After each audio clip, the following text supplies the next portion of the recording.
Hi, everybody. Welcome to Live Sessions.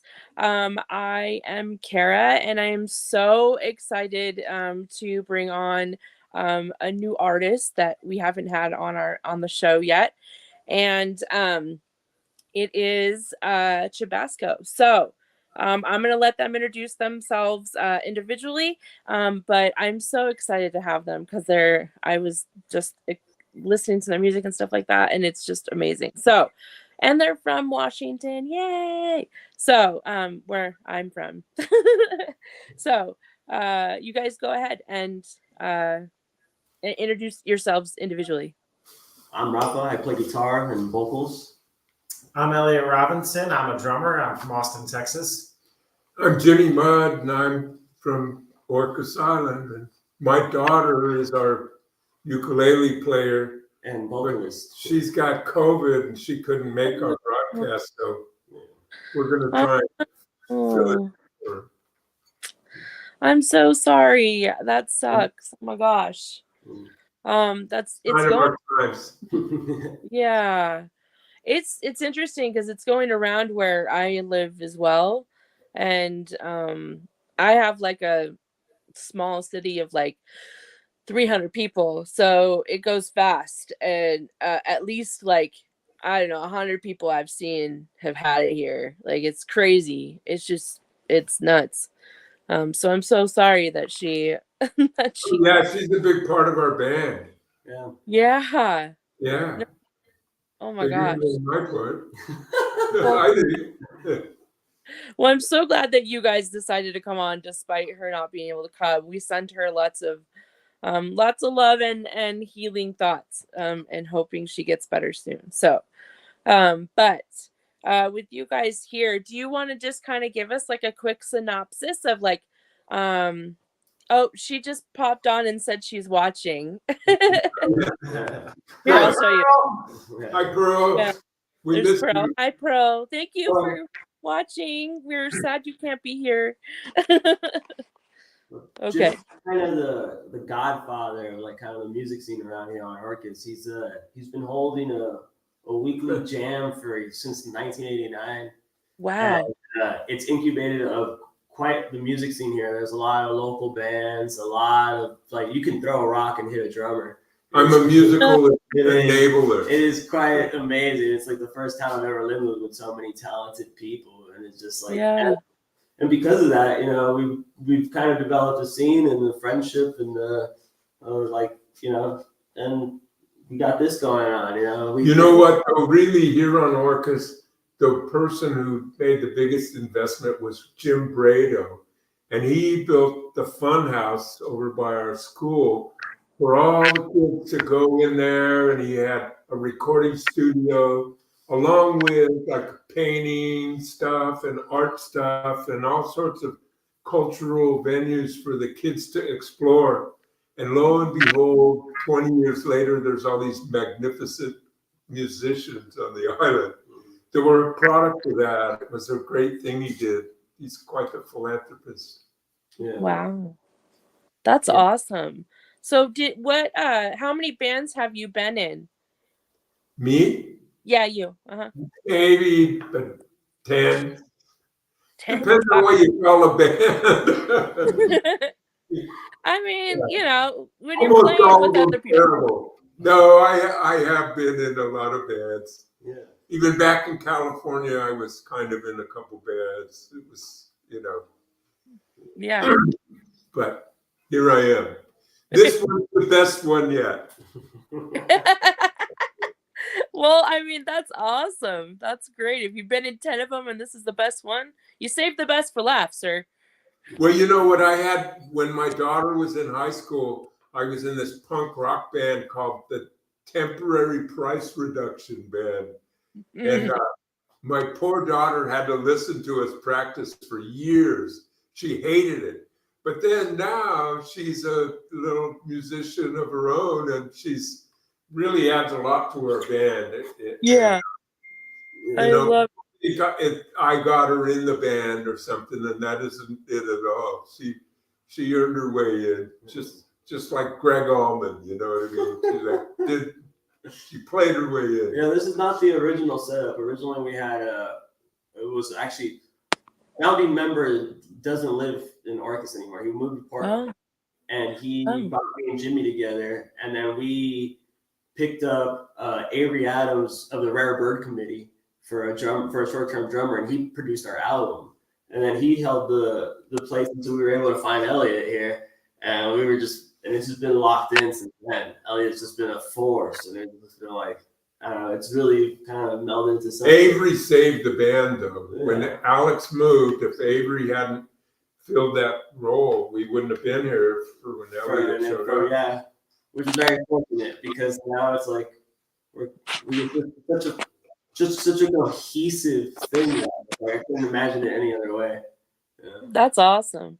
That's how you know it's a good band, when everybody is, when it's like everybody works together and it's seamless, And it Yeah. really is. It really is. You know what's really good is like we'll go play a place and people they're walking around going, how did these idiots all get together, And then we'll start playing and all those girls get up dancing and pretty soon everybody's rocking and, they don't ask anymore, Yeah, that's so great. I love it.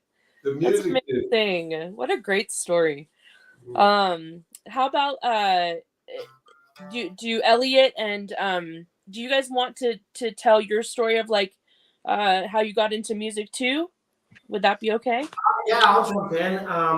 So basically, I started drumming when I was like 14 years old, and kind of out of nowhere, I just started really being interested in the drums and listening to music and kind of like tapping my foot and tapping on the desks at school, and everyone hated me because I was super annoying about it. But when I sat down at a real drum set, I could actually play it, and I kind of taught myself how to play. I've been playing ever since then, And I came from Austin, where it's very music heavy, thousands of musicians, thousands of bands, hundreds of clubs, that every single bar has a stage in it. And I was kind of culture shocked when I came here to Washington, and I went into a bar and I was like, where's the stage? And they were like, there's no stage here. And I was like, it's not a real bar then.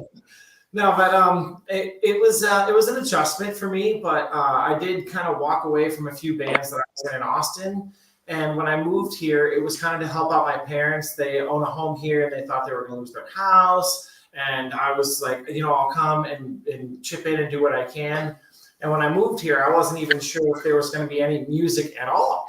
And that's the guy that we were talking about earlier, Avery Adams, who's also James Beard nominated chef for Meisha, worth mentioning. Wow.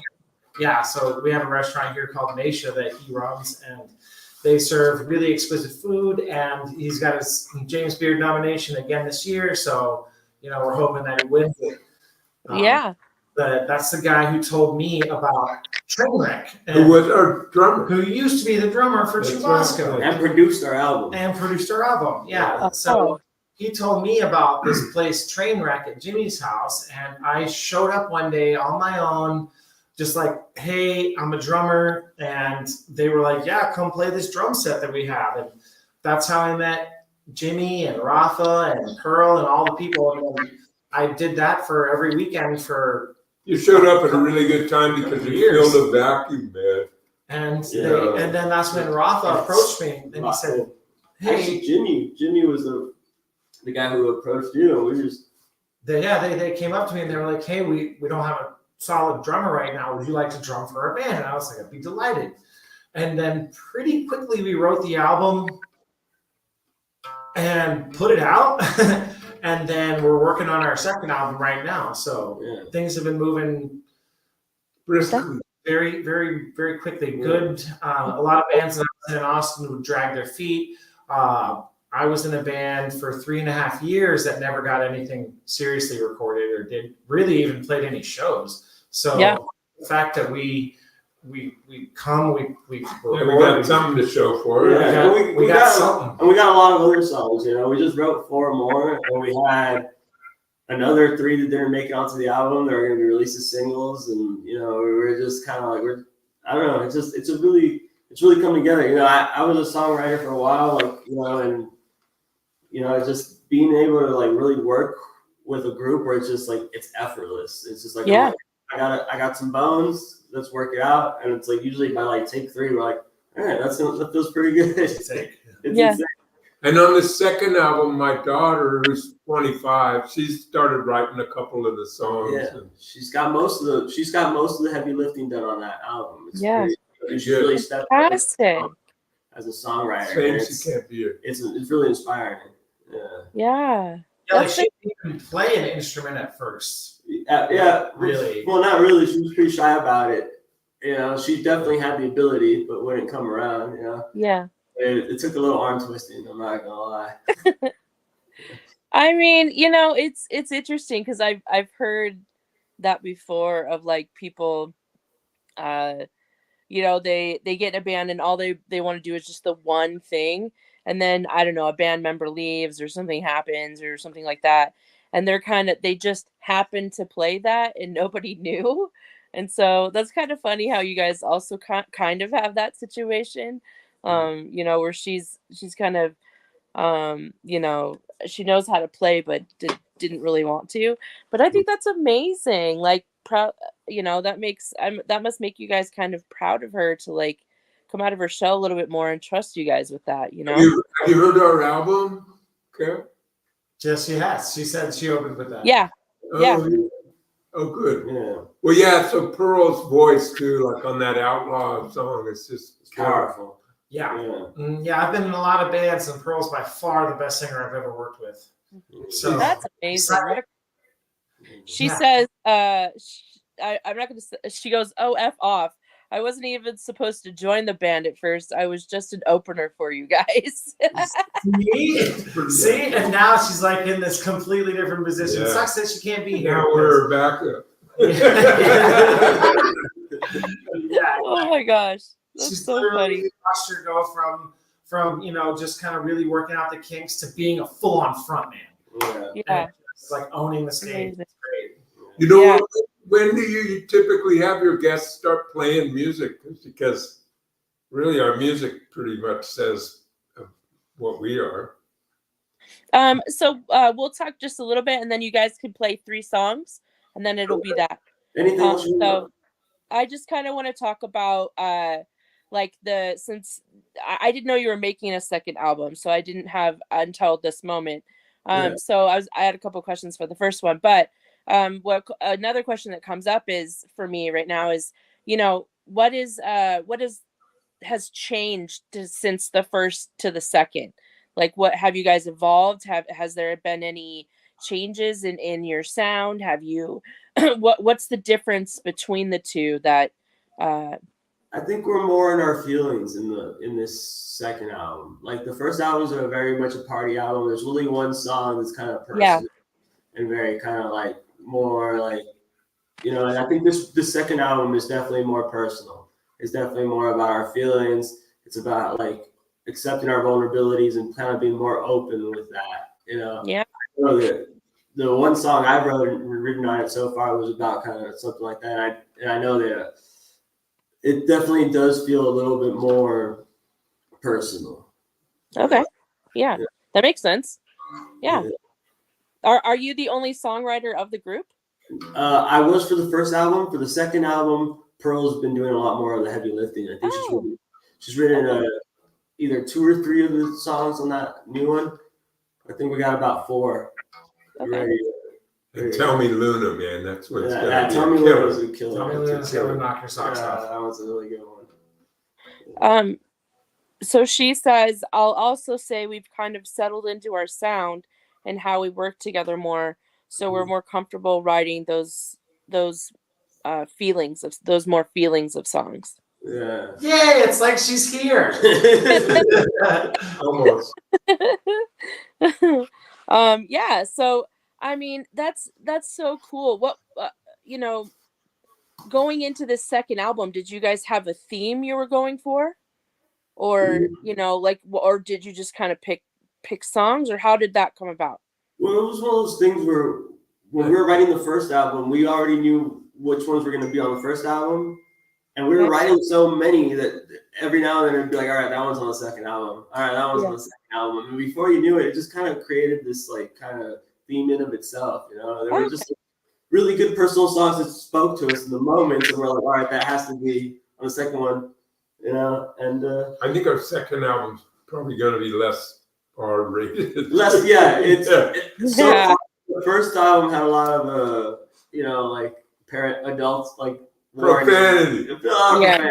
The second album, I don't think we cursed a single time. Not yet. Not yet. Well, I would say it's kind of like a product of we have never really stopped writing music. So like ever since I joined the band, it's always been like this progression where we get to a certain point, but then we always keep going past that. And as time has gone on, we find ourselves with enough material. For me, it was kind of like, it's not like, oh, we're going to start writing a second album and it's going to be this and it's going to be that. It was more like we recorded an album of the stuff we had, not even all of it. And in the midst, we learned a lot of cover songs. And we played a lot of fun shows that were just like, we learned a lot of songs just for certain parties or for certain scenarios. Yeah, we did. And then we don't play anymore. And sometimes, a lot of times, like Rafa will come to a practice or Pearl or someone will come and be like, hey, we'll play these songs, but we'll have a new idea. And that's just been a very regular theme that I've noticed in our practices is that we're always progressing. There's always something new in the works. It's never not been something new. So for me, the second album, it's kind of more just like the first album, like you said, kind of just everything's just kind of spilling over into more and more material. Yeah. And we're becoming more and more evolved as musicians in the way we work together and like our sound, like it's easy it's been getting easier too. And like, you know, being able to curate it, you know, it's like getting better at curating. Like we're like, all right, this kind of goes over here, and we're going to nestle this in with this group of songs here, and it's like, oh, that one's we're just gonna have to drop as a single. It's a great song, but we're gonna have to just. It just you know what? doesn't fit on the album. Sometimes a song will start kind of like somebody told you a joke around the water cooler, and it'll be a joke at first, and then we'll turn it into a tune. It's a funny thing. That's amazing. That's so cool. It sounds like so much fun. Like you guys have fun making music together. That it you know. If I had to pick one word to describe our sound, it would be fun. Yeah. Fun.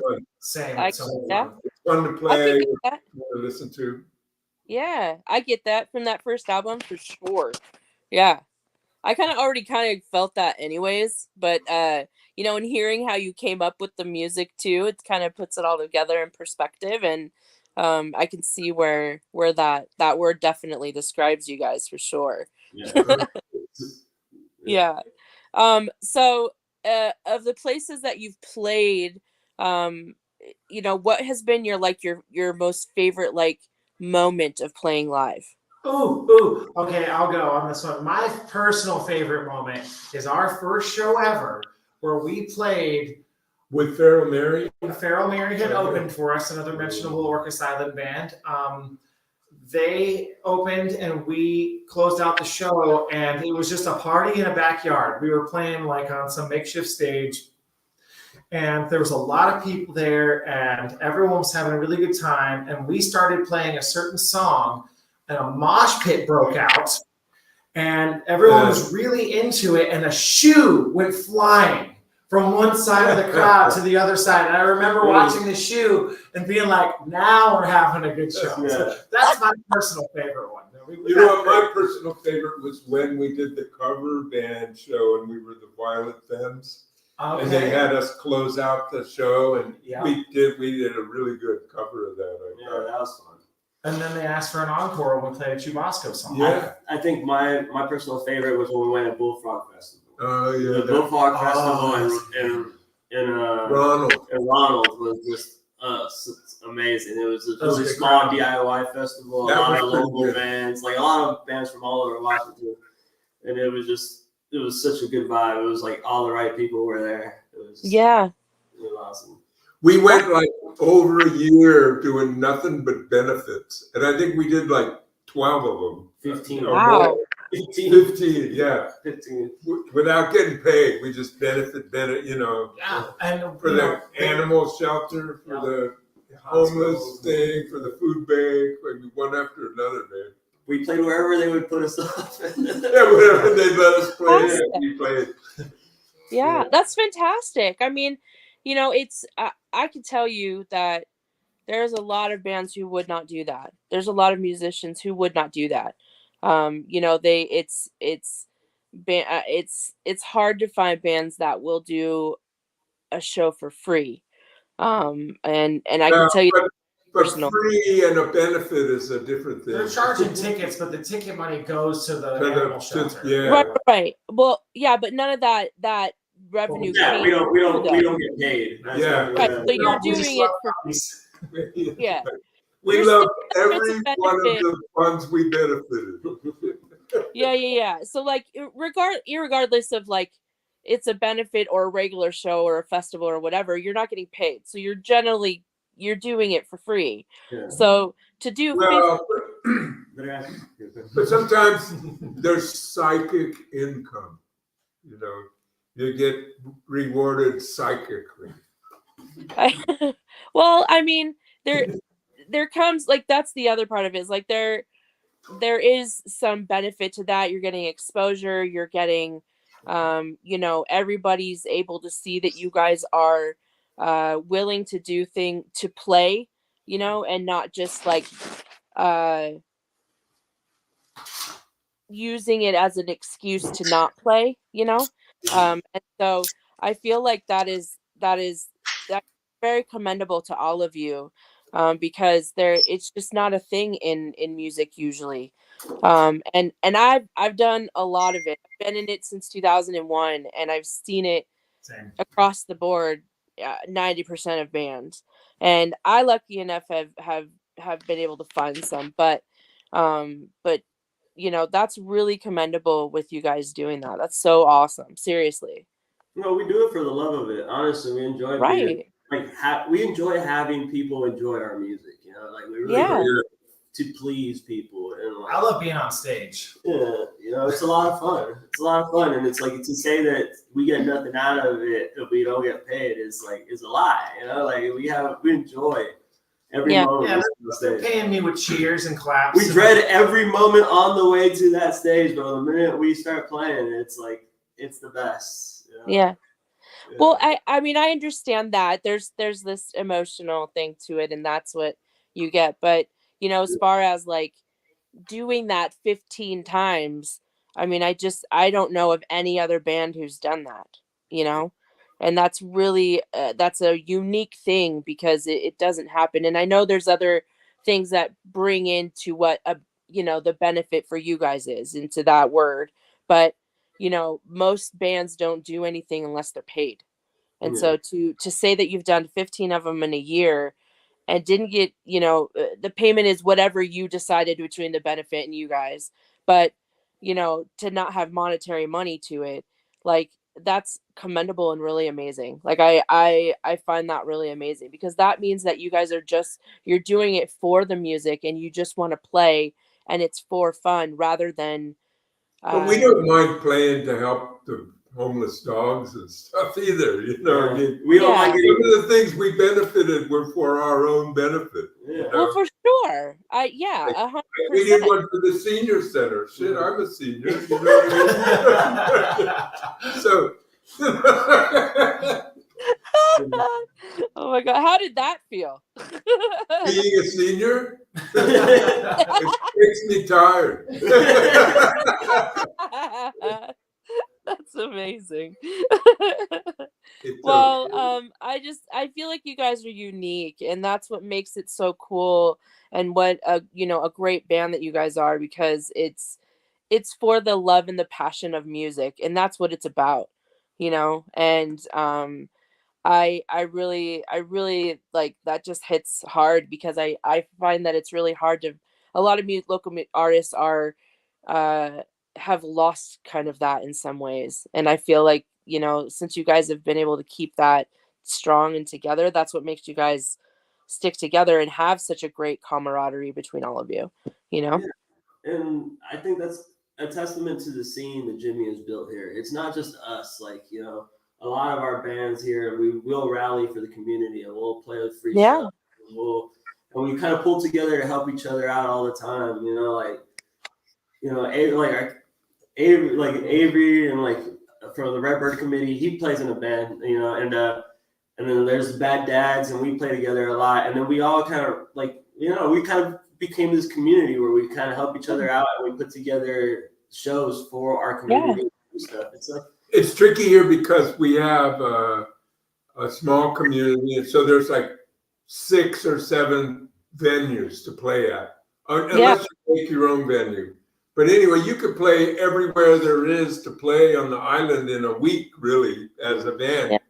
But the thing is, so there's such a great richness of bands right now on the island that really we kind of need to coordinate with the other bands so that we don't throw a show on the same night, because there's a limited crowd. Yeah, you split the crowd. You don't want to do that.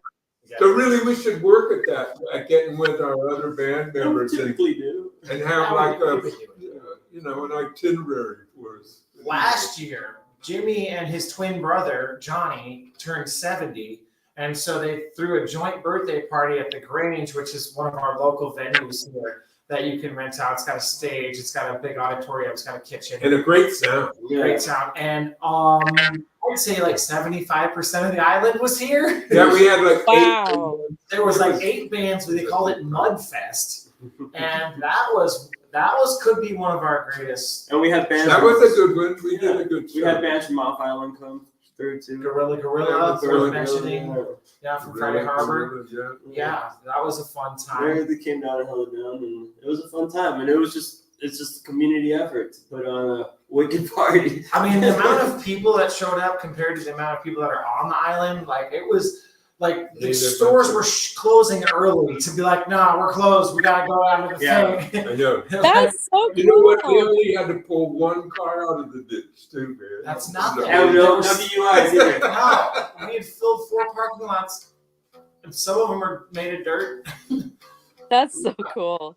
How fun. That's really awesome. That's the same where I live. Like you have one big shindig and the entire city will show up, you know, like that's so much fun and so cool. Pearl jumped in and said the first battle of the bands we were competing with, the symphony orchestra, that was truly a quote, pick your sound quote night. Are you in a band?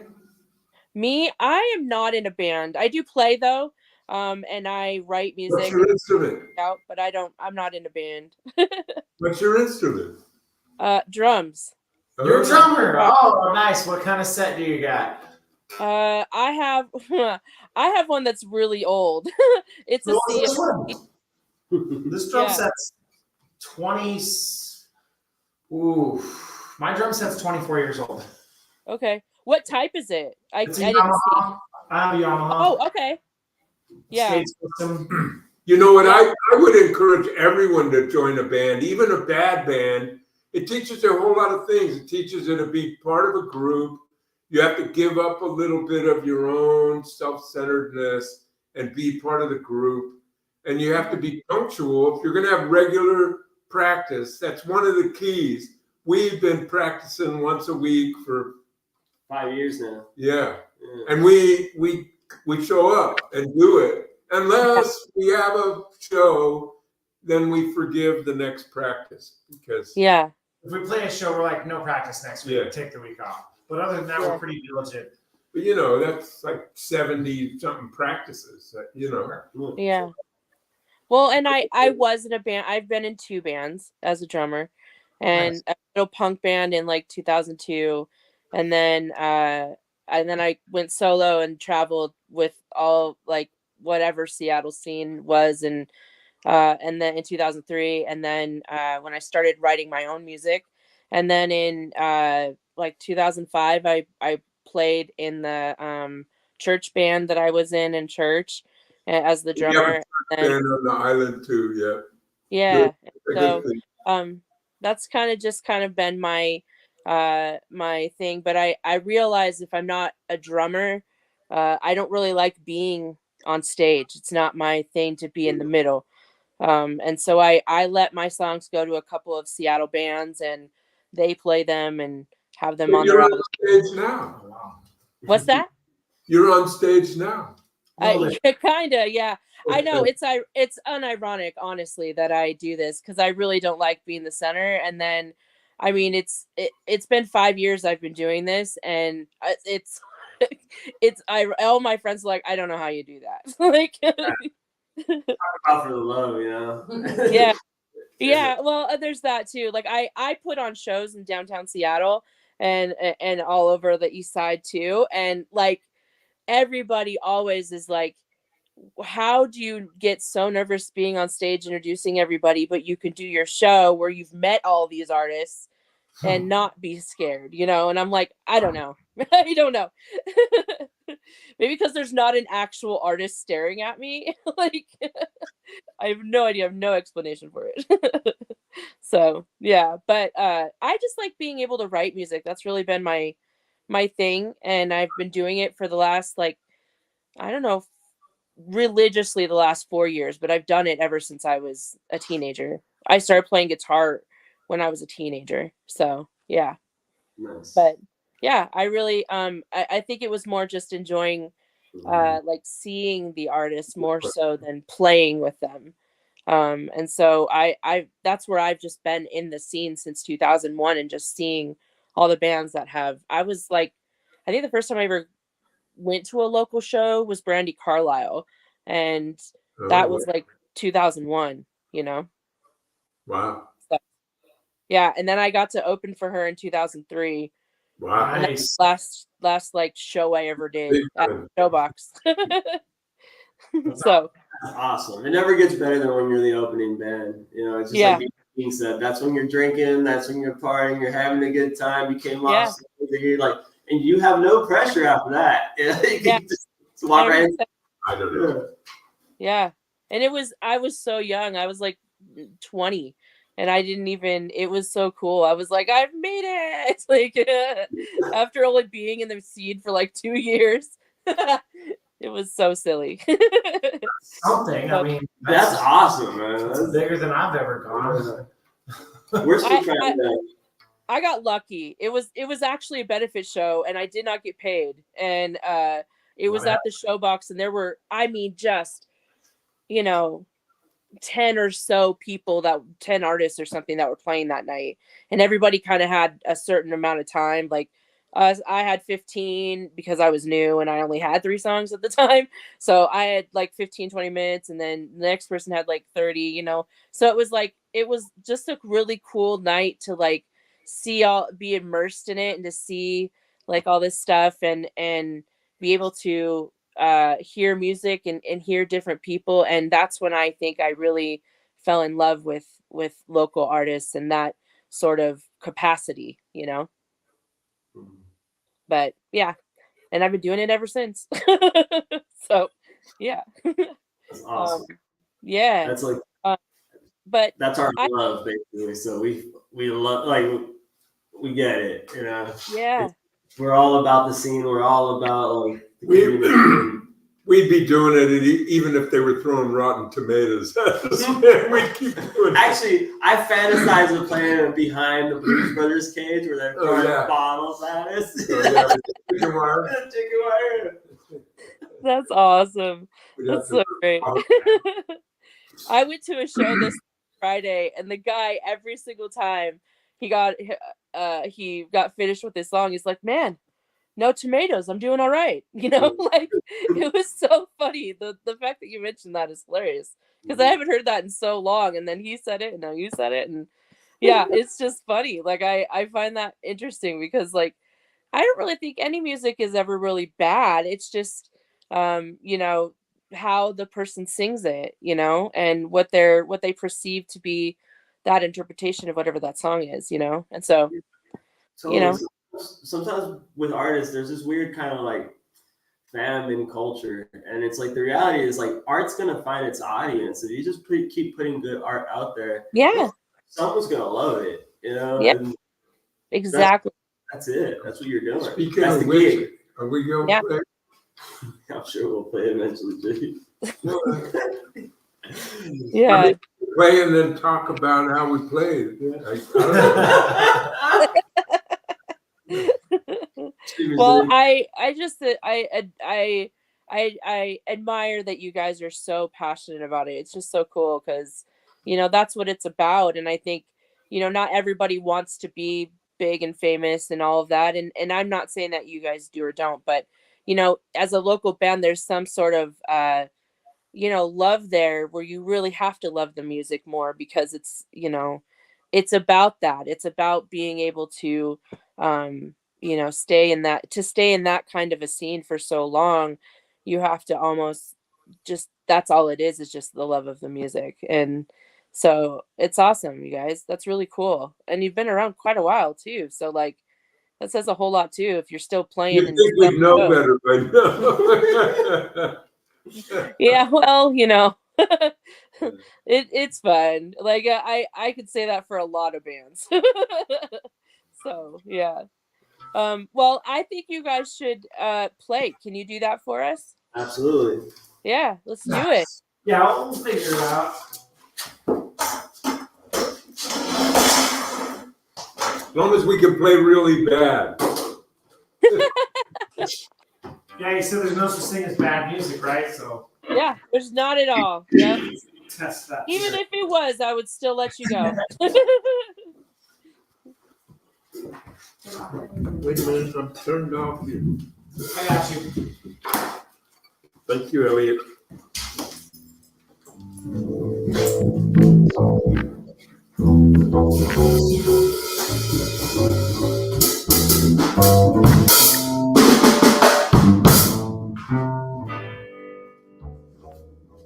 right, ladies and gentlemen, we're Chabasco from Marcus Island. This is Dragon Ash.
Yeah, that's awesome. I love like I wanted to headbang so bad. Like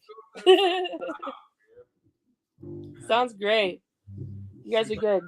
Or how much time do we have? You could play 2 more. All right, sweet. Yeah. So how about you guys just play them back to back, and then we'll talk for a second after the last one, and we'll be done. All right, cool. Cool. This I'm gonna just let you guys go. Okay. This next one's called Indiscretion.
This next one is called Alone. This was off our second album.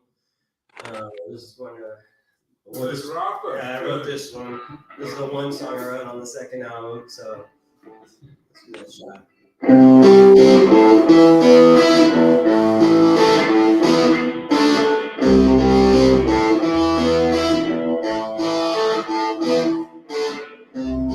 can't help but feel alone. A deep depression in my bones. I know what you once said. It's not inside my head. It's just this place that my mind goes. I can't help but go. I can't help but go. I'm even sick of getting slow. I can't help but go alone.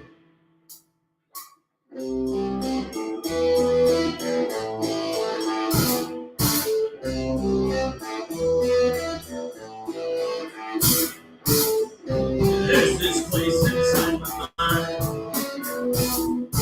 I know too well you can't find.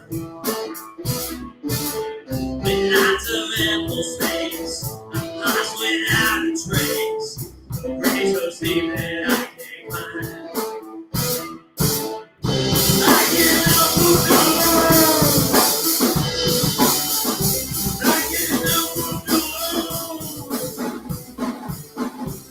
Even think of getting slow.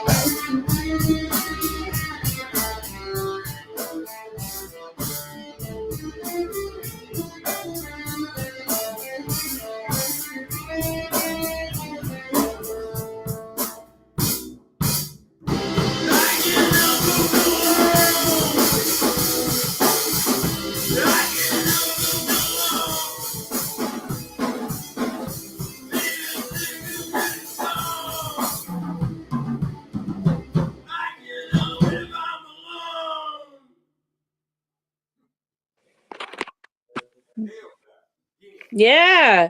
You know what? Why don't you guys play one more? Just because I'm having so much fun. All right. Hey, Pearl, do you have one that you'd want them to play? If you're still here. Let's do See, our new songs, you gotta have Pearl. She's but like, no, it's all right. We got. Let's do Reefer. Reefer? There's actually this is a cover that we're gonna drop as a single. This is a guy who he's from Australia and he wrote this song. It's like from a really obscure magazine, and then he fell off the face of the earth. It was a really kind of folky, kind of funky song, and we turned it into a punk song. Awesome.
And they sang all together now.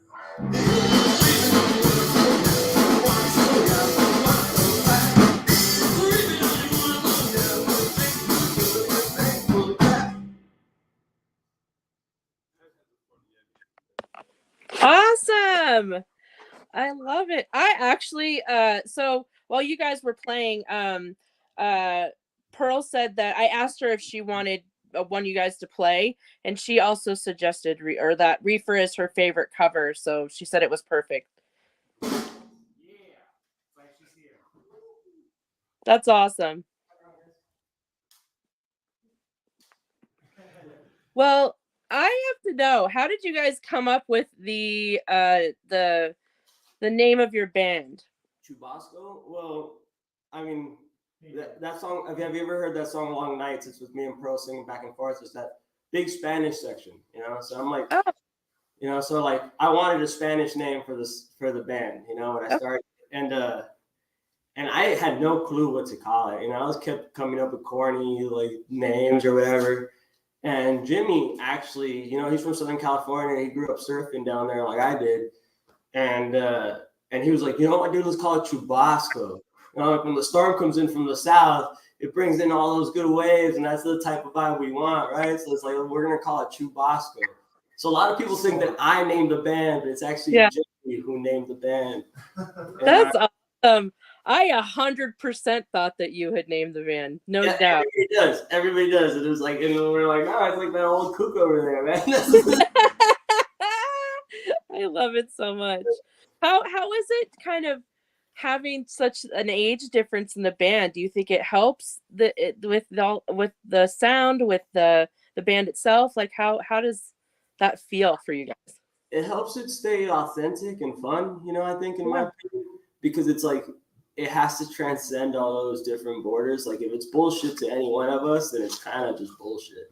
Yeah. And it helps. It helps to keep it honest, like where it's like we're not just stroking our particular interest or ears, it's like it's just kind of come on, guys. Yeah, like so that's. I mean, Jimmy, how do you feel that the age gap between all of us helps with what's that, man? writing music? And stuff? I don't see one, man. So that's his take. Yeah, I just got a little more experience than you. That's for sure. It comes in handy, Yeah. man. Well, I mean, and that's got to be fun because I'm sure you have a lot of, with that experience comes a lot of the, good, like stories, and you're able to like give them some advice, in how to be a band too, So I think that's amazing. Yeah. I'm full of bad advice. I can't imagine that. You don't feel like that kind of guy. I'm saying like he's a very modest guy, but he's kind of a sage around here. The musical there's a lot of guys that like when they get themselves in the pickle, and a lot of just gals around here too that they ask themselves, what would Jimmy do? Oh, that's so cool. You know what the really lucky thing is? Where I live out in the country, and my nearest neighbor is deaf. so we can play as loud as we want.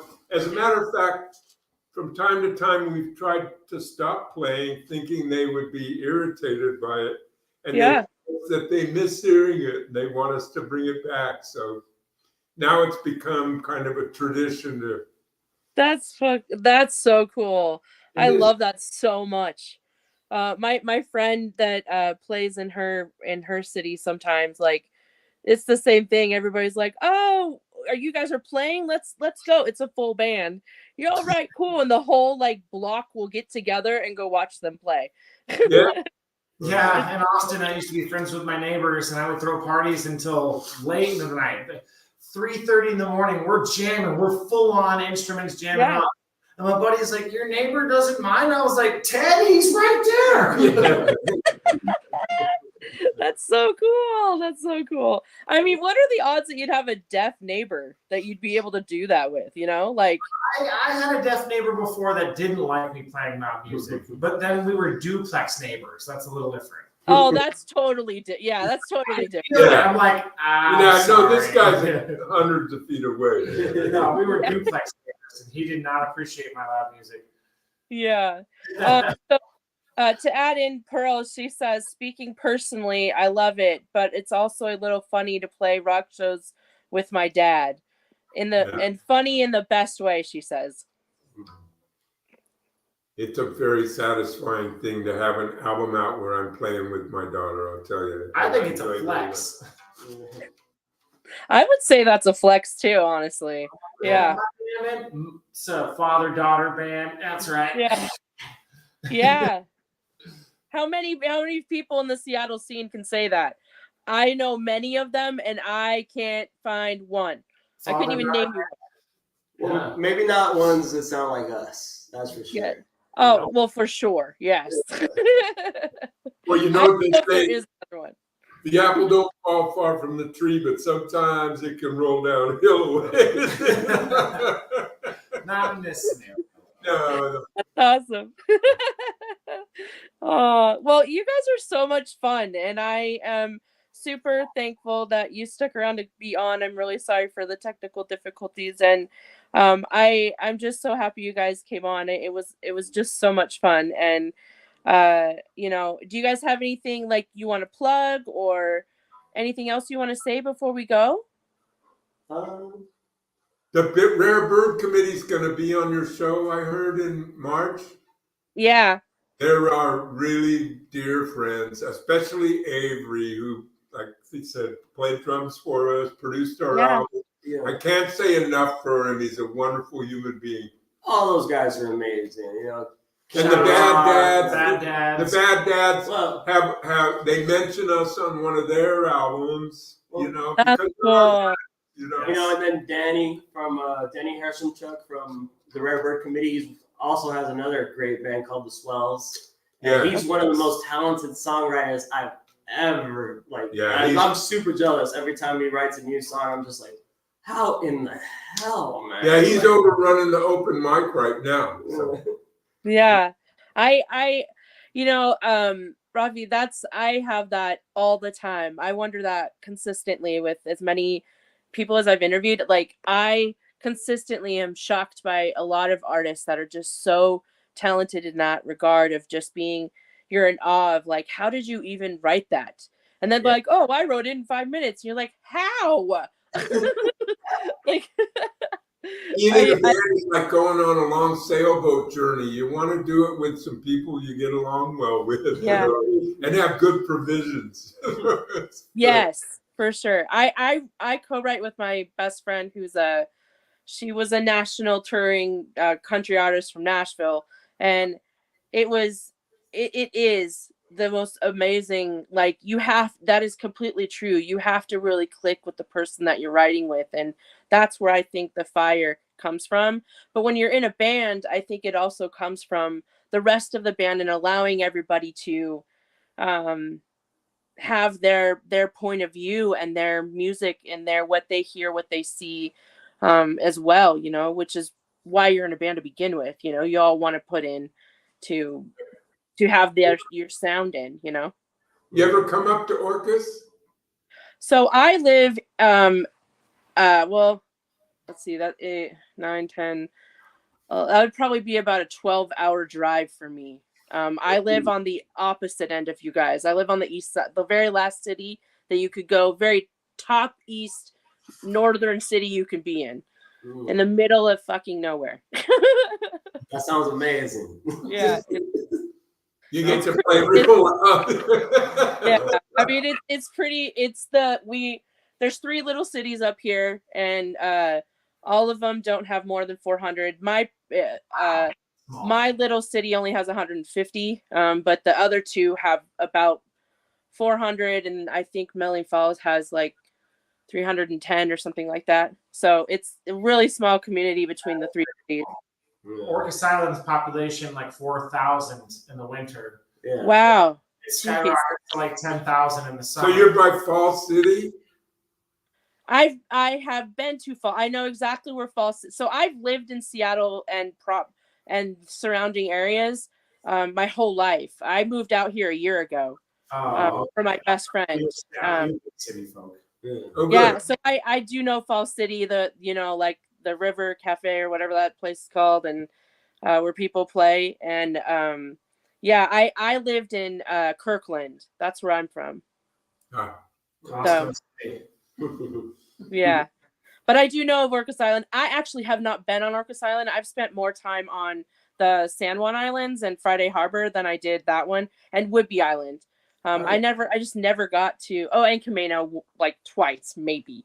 But yeah, I just never got over to that way. But when I come back to Seattle in the summer, I plan on wanting to come over there, and we'd love to host you. Yeah, that would be fantastic. I would love that. Thank you. I want to come and see some shows in the summer and spend some time there. I'm putting on a show, hopefully at Conor Bryan. So I'm hoping to be able to do that because I do a show every year. This will be the 5th year or 4th year. I'm sorry, and so I have like 3 or 4 bands play, and it's called the Showcase. So I I would love to have you guys come over and see that too because that's usually the time I'm in town. And so that would be really cool. We could get you guys in free and, you guys could come and hang out and meet some other bands too. That'd be awesome. Yeah. We would love Yeah. to. Yeah. That would be fantastic. I would love that. And then I can meet you guys. That would be even better. And Pearl. Yeah. Yes. And Pearl. Yes. That would be fantastic. So yeah. Picture Pearl here. Yeah. Pearl, magically see you as a hologram in there. Okay. There you go. That's fantastic. Well, I'm so thankful you guys came on again, and it was great having you. I think your music is so much fun, and you guys are just great people, and I just appreciate you wanting to come on and share it with my audience. It's so awesome. Awesome. It was fun for us too. Yeah, we're looking forward to this moment. So yeah. Hopefully, get a lot of views. And I'd be remiss if I didn't tell your viewers to check out our album, Beer Cans for Blind Kids. Yeah. Go right in, man. That's out. Available anywhere. Yeah. YouTube, Google, everything. We're on there. You can awesome. Yeah. Can you plug your socials? Like Chabasco the band everywhere. So. Everywhere. Okay. Yeah. So do you know what Chabasco means? You want to know something? I do not. Chabasco is Spanish for a tempest, or not really a hurricane, but a sudden storm you encounter at sea, typically. Yeah. But wow. For me, from Southern California, I was a surfer down there, and Chabasco meant we were going to get a big south swell. So it was a surfer term. We'd go, "Hey man, Chabasco, you going?" Yeah, Chabasco. So that's so fun. Yeah, that's so cool. Where in Southern California are you from? Well, my mom lived in North County, San Diego. Okay, so you're way south. I was in Lakewood. That's where I lived for 6 years. Do you serve? I didn't. Okay, that's a whole funny story. But that's a whole nother podcast, isn't it? Yeah, a whole nother podcast. Yeah. But yeah, I mean, I tried. Let's just have us back. We'll talk about surf music. 100%. That would be amazing. I love that. You guys are part of the LMS family now. Once you've been on, you're part of the family, so you got to come back. Yeah, schedule us for a month from now, or 6 weeks, or whatever it is. Whatever you can do. All right, we appreciate that. Thank you very much. Well, I mean, I do have we're called a release show. And so it's only 30 minutes. And since you've already done the show like this, where we kind of get to know you, we don't have to do that. So it's all about the release. So we talk about that, and you guys can come on as many times as you want. One artist that I had, he came on 35 times. Okay, let's go. Let's beat that record. Prolific. Yeah. So a lot of people have tried to break that, and it's hard. So he came on every single month for a year and a half. So yeah. But anytime you guys have a release or you want to just come on and play, like, it doesn't matter. I'll let you have it. Nice. Awesome. We really appreciate that. Thanks. Thank you very much. Yeah, thank you for coming on, and everybody, thank you for showing up. Pearl, thank you for coming, even though you weren't here in the flesh. We appreciate you coming on and joining in, and we're hoping that we get to see you the next time you guys come on and play. And I hope you feel so much better. COVID sucks, so I've had it 4 times, and I get it. So my condolences. Yeah, so I'm so looking forward to also meeting you. So everybody, thank you so much for coming. Those that did show up on the live, if you're watching the replay, we appreciate you. And check these guys out and make sure that you're following them and supporting them as well. So have a good night, everybody. Have a good night, guys. Thanks for having us, Kara. Thank you for having us. Bye. Oceans of love.